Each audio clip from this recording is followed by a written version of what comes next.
alam tidak terburu-buru. Namun semuanya terselesaikan. Kata Lao Tzu.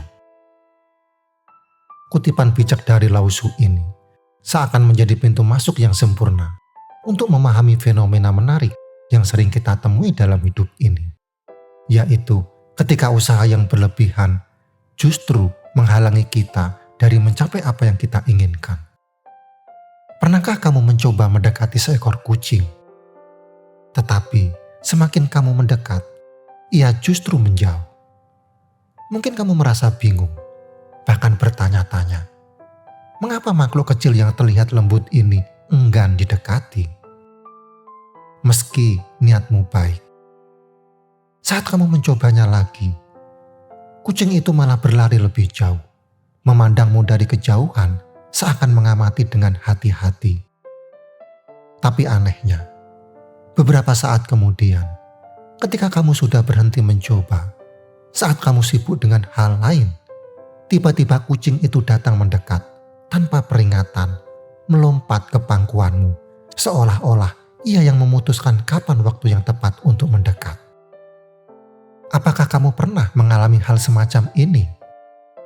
Fenomena seperti ini sebenarnya tidak terbatas pada kucing saja, tetapi berlaku dalam hidup. Ketika kita terlalu berusaha mengejar sesuatu, entah itu seseorang, tujuan, atau bahkan perasaan tertentu, hal tersebut justru tampak semakin jauh dari jangkauan. Namun, ketika kita berhenti memaksakan diri, melepaskan dan mengalihkan fokus, seringkali hal yang kita inginkan justru datang dengan sendirinya. Mirip seperti kucing yang akhirnya mendekat ketika kita sudah berhenti mengejarnya. Fenomena ini mengajarkan sesuatu yang mendalam tentang kehidupan, bahwa tidak semua hal bisa dicapai melalui usaha keras semata. Ada momen-momen di mana keinginan yang terlalu kuat malah menjadi penghalang. Ini mungkin terasa aneh, terutama jika kamu terbiasa berpikir bahwa kerja keras adalah kunci dari segala pencapaian. Namun, kenyataannya, kehendak tidak selalu mengikuti logika yang lurus seperti itu. Terkadang, ketika kita terlalu berusaha, kita justru menjauhkan diri dari hasil yang kita inginkan. Pikirkan sejenak tentang ini. Ketika kita terlalu berusaha untuk mendapat sesuatu, baik itu cinta, persahabatan, atau bahkan kesuksesan, ada sebuah ketegangan yang tercipta. Ketegangan ini bukan hanya di dalam diri kita, tetapi juga dalam situasi yang kita hadapi. Orang lain mungkin merasa terbebani oleh harapan kita yang begitu tinggi. Tujuan kita mungkin tampak semakin sulit dijangkau, dan kita sendiri akhirnya merasa lelah dan kehilangan motivasi. Sebaliknya, ketika kita mulai melepaskan, ketika kita menerima bahwa tidak semua hal bisa dikendalikan, ada semacam keajaiban yang terjadi. Hal-hal yang sebelumnya terasa sulit dicapai tiba-tiba terasa lebih mudah, bahkan datang dengan sendirinya. Ini bukan berarti bahwa kita tidak perlu berusaha, namun ada pelajaran penting di sini tentang keseimbangan antara usaha dan penerimaan. Hukum usaha terbalik atau sering disebut Law of Reverse Effort mengajarkan kita bahwa terkadang cara terbaik untuk mencapai sesuatu adalah dengan tidak terlalu memaksakan diri. Seperti air yang mengalir, ada saatnya kita harus mengikuti arus, bukan melawannya. Saat kita berhenti mencoba mengendalikan segalanya dan membiarkan keadaan berjalan dengan sendirinya, kita mungkin akan menemukan bahwa apa yang kita inginkan sudah menunggu di sana, siap untuk datang kepada kita. Sekarang, mari kita lanjutkan dengan sesuatu yang mungkin pernah kamu alami, yaitu usaha yang berlebihan. Pikirkan tentang sebuah situasi di mana kamu begitu fokus pada tujuan tertentu. Begitu ingin mencapai sesuatu, hingga semua energi dan perhatianmu tertuju ke sana. Mungkin kamu ingin mencapai kesuksesan di tempat kerja, memenangkan hati seseorang, atau bahkan mencapai rasa bahagia yang penuh. Tapi, apa yang sering terjadi ketika kamu terlalu berusaha? Alih-alih mendekat pada tujuan itu, justru malah semakin jauh. Mark Manson, seorang penulis terkenal dengan pendekatannya yang jujur dan tanpa basa-basi, pernah mengatakan bahwa menginginkan pengalaman positif sebenarnya adalah pengalaman negatif. Sementara menerima pengalaman negatif justru menjadi pengalaman positif. Bayangkan, semakin kita menginginkan kebahagiaan, semakin kita menyadari bahwa kita tidak memilikinya. Dan itu justru membuat kita merasa kekurangan. Sebaliknya, ketika kita bisa menerima bahwa hidup ini penuh dengan hal-hal yang tidak selalu sempurna, kita justru menemukan kedamaian di dalamnya. Hal ini serupa dengan paradok dalam hidup. Ketika kita terlalu keras mengejar sesuatu, seperti kebahagiaan atau kesuksesan, kita malah membuatnya tampak sulit dijangkau. Seolah-olah kita terus-menerus menempatkan diri dalam keadaan kekurangan karena fokus kita terlalu terikat pada hasil yang belum kita dapatkan.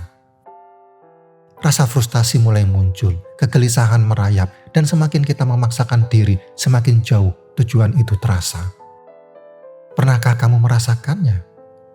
Mungkin kamu pernah bekerja begitu keras untuk suatu proyek, tetapi hasilnya tidak sesuai harapan. Atau kamu terlalu berusaha dalam suatu hubungan dan justru hubungan itu terasa semakin renggang. Ini adalah pelajaran yang sulit diterima, terutama dalam budaya yang sering mengagungkan kerja keras tanpa henti sebagai jalan menuju kesuksesan. Kita diajarkan bahwa semakin banyak usaha yang kita curahkan, semakin besar peluang kita untuk berhasil. Tetapi kenyataannya lebih kompleks dari itu. Seperti yang dikatakan oleh Aldous Huxley, filsuf terkenal asal Inggris, kita hanya bisa mencapai kemahiran atau keahlian ketika kita belajar untuk menggabungkan usaha dengan relaksasi. Dia menyebutnya sebagai seni paradok antara melakukan dan tidak melakukan. Sekarang, mari kita lanjutkan dengan menggali lebih dalam tentang paradok yang sering kita alami dalam kehidupan sehari-hari. Pernahkah kamu memperhatikan bagaimana beberapa hal tampaknya lebih mudah dicapai ketika kita tidak terlalu memikirkannya? Salah satu contoh yang paling sering kita dengar adalah tidur. Bayangkan seseorang yang mengalami insomnia, berbaring di tempat tidur, mencoba dengan segala daya untuk memaksa dirinya tidur. Semakin keras dia berusaha, semakin sulit baginya untuk terlelap. Seolah-olah usaha yang dilakukannya menciptakan tekanan yang justru menghalangi tujuan utamanya, yaitu tidur yang nyenyak. Ini adalah salah satu contoh nyata dari bagaimana hukum usaha terbalik bekerja. Semakin kita mencoba untuk memaksa sesuatu terjadi, semakin kita menciptakan hambatan bagi diri kita sendiri. Dan hal ini tidak hanya berlaku pada tidur. Contoh lain yang sering muncul adalah ketika seseorang berusaha keras untuk tampil menarik atau mendapatkan perhatian orang lain. Semakin kita berusaha terlalu keras untuk menarik perhatian, semakin jauh orang-orang cenderung menjauh. Mengapa? Karena usaha yang berlebihan seringkali terlihat jelas dan menciptakan ketidaknyamanan. Namun, ketika kita tenang dan tidak terlalu berfokus pada bagaimana kita terlihat di mata orang lain, justru saat itulah daya tarik kita tampak lebih alami dan tulus. Hal yang sama juga berlaku dalam hubungan romantis. Banyak orang berpikir bahwa dengan terus mengejar seseorang, menunjukkan rasa cinta dan ketertarikan yang tak terbendung, mereka akan mendapatkan perhatian yang diinginkan. Tetapi kenyataannya, seringkali justru sebaliknya. Sikap terlalu menempel seringkali justru membuat seseorang merasa tidak nyaman, bahkan ingin menjauh. Di sisi lain, sikap yang tenang, tidak memaksakan, dan memberikan ruang seringkali lebih efektif dalam menciptakan daya tarik. Seperti pepatah yang mengatakan, jika kamu mencintai seseorang, biarkan dia pergi. Jika dia kembali, dia milikmu. Dalam hal ini, membiarkan pergi adalah bentuk nyata dari penerapan hukum usaha terbalik ini. Fenomena ini bukan hanya terjadi dalam kehidupan pribadi. Di bidang lain seperti pekerjaan atau olahraga, hukum ini juga berlaku. Bayangkan seorang atlet yang terlalu fokus pada hasil akhir, terlalu khawatir tentang menang atau kalah. Ketika fokusnya terlalu besar pada hasil, ia merasa terbebani dan justru kehilangan performa terbaiknya. Namun, ketika dia belajar untuk melepaskan ketegangan dan fokus pada proses, pada saat itulah dia masuk ke dalam flow state, di mana segalanya terasa berjalan dengan mudah dan lancar. Inilah yang sering disebut sebagai masuk zona oleh para atlet dan seniman. Ketika kita terlalu fokus untuk menghindari hasil negatif, kita sebenarnya justru memperbesar kemungkinan hasil itu terjadi. Sebagai contoh, seorang penderita gagap yang begitu terobsesi untuk tidak tergagap ketika berbicara justru menjadi semakin gugup dan akhirnya tergagap lebih parah. Atau seseorang yang terlalu khawatir tidak bisa tidur, akhirnya malah terjaga sepanjang malam. Hukum usaha terbalik ini mengajarkan kita untuk melepaskan tekanan yang kita berikan pada diri kita sendiri dan membiarkan keadaan mengalir lebih alami. Sekarang kita telah sampai pada inti dari hukum usaha terbalik ini. Bagaimana kita bisa menemukan keseimbangan antara usaha dan relaksasi? Ini mungkin tampak sederhana, tetapi dalam prakteknya ini bisa menjadi salah satu pelajaran paling sulit yang kita pelajari dalam hidup. Bagaimana mungkin kita bisa meraih sesuatu yang besar tanpa berusaha terlalu keras? Namun di saat yang sama tidak sepenuhnya berhenti bertindak. Disinilah letak seni hidup yang sebenarnya. Sebuah tarian antara usaha dan penerimaan, antara aksi dan pasrah. Kamu pernah mendengar istilah flow state? Istilah ini sering digunakan dalam dunia olahraga, seni, dan bahkan pekerjaan kreatif. Flow adalah kondisi di mana kita benar-benar tenggelam dalam aktivitas kita, di mana segalanya terasa mengalir begitu saja tanpa banyak berpikir, seolah-olah dunia di sekitar kita menghilang. Dalam keadaan ini, kita tidak lagi terlalu berusaha, kita tidak memaksakan pikiran kita untuk bekerja lebih keras, tetapi justru membiarkan diri kita terhubung dengan aliran alami dari apa yang kita lakukan. Pikiran kita menjadi jernih, tindakan kita terasa otomatis, dan hasilnya seringkali jauh lebih baik daripada ketika kita mencoba mengontrol setiap langkah dengan teliti. Namun masalahnya muncul ketika kita mencoba masuk ke dalam flow. Sederhana saja, semakin kita berusaha keras untuk berada dalam keadaan flow, semakin jauh kita dari pengalaman tersebut. Ini mirip dengan mencoba tidur.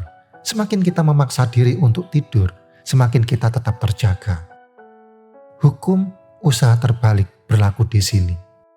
Ketika kita membiarkan diri kita tenang, kita berhenti mencoba terlalu keras, itulah saat flow muncul dengan sendirinya.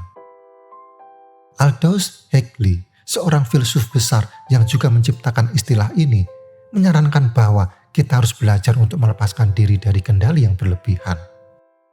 Dia mengingatkan kita bahwa terlalu banyak usaha yang didasarkan pada kesadaran diri dan kehendak seringkali menghalangi kemampuan alami kita untuk bertindak secara optimal. Melepaskan adalah kunci untuk membuka kekuatan yang lebih besar dalam diri kita. Dalam bahasa sederhana, ini berarti kita harus belajar untuk percaya pada proses dan berhenti memaksakan diri. Contoh terbaik dari prinsip ini dapat kita lihat dalam seni bela diri. Para ahli bela diri yang berpengalaman tidak hanya mengandalkan kekuatan fisik mereka. Mereka juga mengandalkan ketenangan batin dan kemampuan untuk mengalir dengan situasi. Mereka tahu bahwa jika mereka terlalu tegang, terlalu mengontrol setiap gerakan, tubuh mereka tidak akan merespon dengan cepat dan fleksibel. Mereka tidak hanya bertindak, mereka juga merespon. Mereka berada dalam harmoni dengan gerakan lawan dan lingkungan mereka. Disinilah seni sejati dari kombinasi usaha dan relaksasi tercipta. Dalam kehidupan sehari-hari, hal ini bisa kita terapkan dalam banyak aspek. Ketika kita bekerja untuk mencapai tujuan besar, seperti kesuksesan dalam karir atau hubungan yang bermakna, tentu ada saatnya kita harus berusaha keras.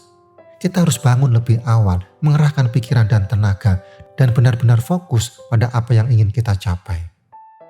Namun, ada juga saat di mana kita harus mundur sejenak, membiarkan hal-hal berjalan sesuai alurnya dan tidak terlalu terobsesi pada hasil akhir. Ini adalah seni hidup yang sulit untuk dikuasai.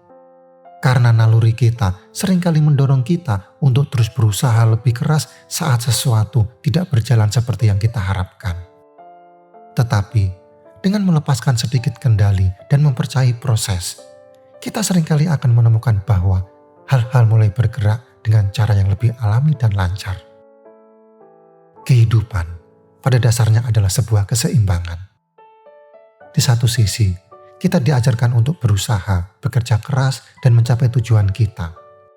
Di sisi lain, kita juga harus belajar untuk melepaskan, untuk tidak terjebak dalam kebutuhan untuk selalu mengontrol segalanya. Ada pepatah Tao yang indah yang menggambarkan ini dengan sempurna. Bisakah kamu tetap tenang sampai tindakan yang tetap terjadi dengan sendirinya? Ini adalah pengingat bahwa dalam kebijaksanaan Tao, terkadang tindakan terbalik adalah tidak bertindak sama sekali. Dalam kesimpulan ini, kita belajar bahwa tidak ada satu jalan yang benar untuk mencapai apa yang kita inginkan. Kadang-kadang, kita harus berlari kencang untuk mencapai garis akhir. Tetapi, di waktu lain, kita harus berhenti dan membiarkan kehidupan berjalan sesuai alurnya. Menggabungkan usaha dengan relaksasi bukanlah tentang memilih salah satu. Ini tentang menemukan harmoni di antara keduanya, seperti yang diajarkan Hegel dan para filsuf lainnya. Seni ini bukan hanya tentang melakukan, tapi juga tentang tidak melakukan, tentang tahu kapan harus maju dan kapan harus mundur, kapan harus bekerja keras dan kapan harus membiarkan keadaan berjalan dengan sendirinya. Belajar mempercayai proses kehidupan bukan dengan membiarkan diri kita pasif, tetapi dengan memahami bahwa terkadang dengan melepaskan sedikit kontrol, kita membuka pintu bagi peluang yang lebih besar untuk datang kepada kita. Terima kasih sudah menonton, like, komen, subscribe, dan sampai jumpa di video selanjutnya.